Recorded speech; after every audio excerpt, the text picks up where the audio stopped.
We continue our conversation about James Baker this morning with a focus on the institution that bears his name and represents his life's work of deal making and negotiating in Washington, D.C. And that is, of course, the Baker Institute for Public Policy at Rice University.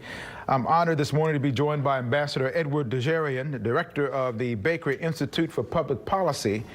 And thank you so much for being here this morning, Ambassador. Considering the role that he has played in some of the key moments in our nation's history, how fitting is it to have Baker on the name of that Institute of Public Policy?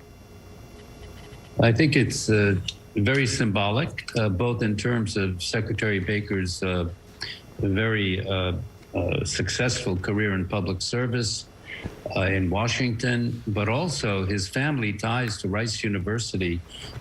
His grandfather, Captain Baker, was the first trustee of Rice University, so his roots to Rice go way back, and therefore I think it's doubly fitting because he was such an effective public servant on domestic issues as Secretary of Treasury, White House Chief of Staff, and then as Secretary of State, but also his family ties to Rice University. Mm-hmm. So the institute that bears his name, I believe, is very well located.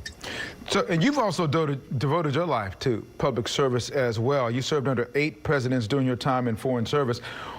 Now that you're directing the institute there, what is the focus for people who may not know about the Baker Institute? How has it evolved through the years? And it seems like now your output is more important than ever before.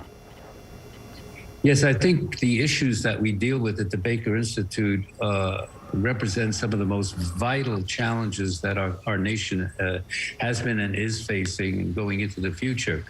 It's interesting how we got there. We built our research agenda on the principle that, first of all, we would be nonpartisan. The second, that we would base our research on data-driven research across the board for all our centers and programs. But the important thing, I think, was the principle of comparative advantage. What did we have here at Rice, in Houston, in Texas, in the Southwest of the United States? What gave us a comparative advantage over our peers, say, in New England, be it Harvard, or California, be it Stanford, the Hoover Institution? And so we started the first program I really started here, which has evolved to be our flagship program, the Center for Energy Studies, which has been rated now the #1 Institute for Energy Studies. We focused on energy writ large. And under the directorship of Ken Medlock now, that center has really taken off, and it deals with not only fossil fuels, but emerging technologies, environmental issues, carbon sequestration, carbon hub, and it has become a leading voice in energy issues. The other aspect, for example, in terms of the principle of comparative advantage, is we're right across the street from the Texas Medical Center, and health policy obviously is a critical issue in the United States, as witnessed by all the failures we've seen in our public health system because of COVID. So we do health policy in terms of health economics, in terms of the social determinants of health. We have pharmaceutical issues. We have vaccine diplomacy. We have scholars like Vivian Ho, Elena Marks, Keonta Moore, Hago Pentarjan, and MD Anderson, who works with us.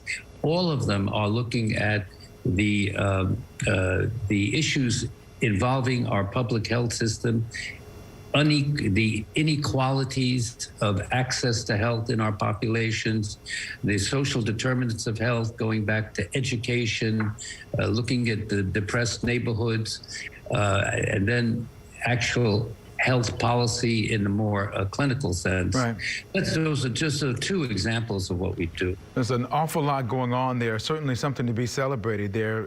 The name Dejerian is the one that people know because of your service. The name of Baker, certainly, and of course the book that's coming out that's being celebrated this year is Barbara Bush Houston Literacy Celebration of Reading.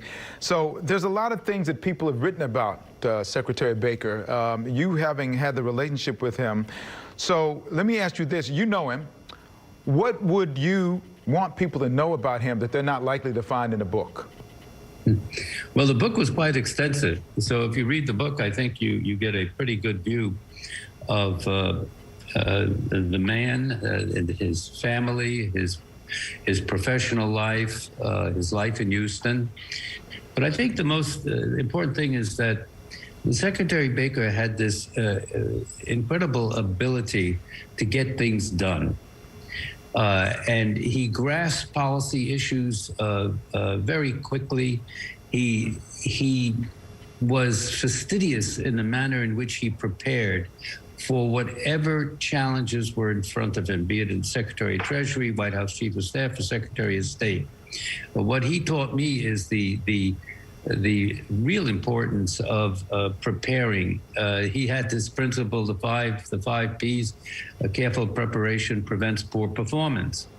I think his law background helped him in having a very analytic mind, and then his partnership with President George Herbert Walker Bush was an amazing partnership. It was based on personal friendship, but a real professional competence on the part of both men. And they made a terrific pair. President Bush, 41, was really a foreign policy president. He has a lot of achievements. And Secretary Baker was his Secretary of State who made it all happen.